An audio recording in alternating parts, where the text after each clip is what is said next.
Welcome to the HEPA Europe conference, where I had a chance to speak to Adrian Bauman, one of the true stars of physical activity research.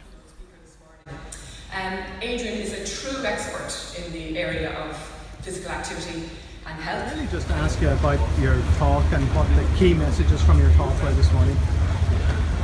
The key message is that physical activity research needs to be more focused on meeting the needs of making a population health change, what policymakers want, not driven only by the desire to publish everything.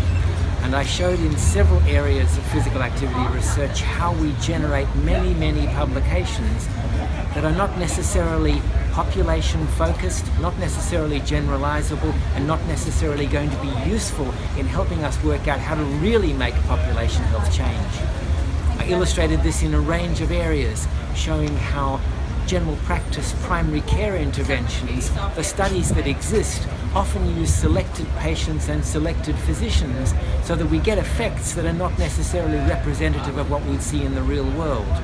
I illustrated this by the many studies, thousands or more studies of physical activity in the built environment, to show that many of them are cross-sectional, so they're not actually telling us whether physical activity is causally related to the built environment. If you change environments, will people be more active?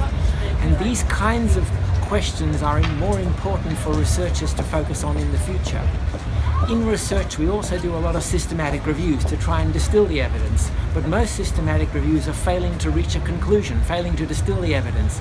So we should either hold off doing them, not publish them until there's enough evidence to actually make a conclusion, reach a conclusion, does something work, does something not work.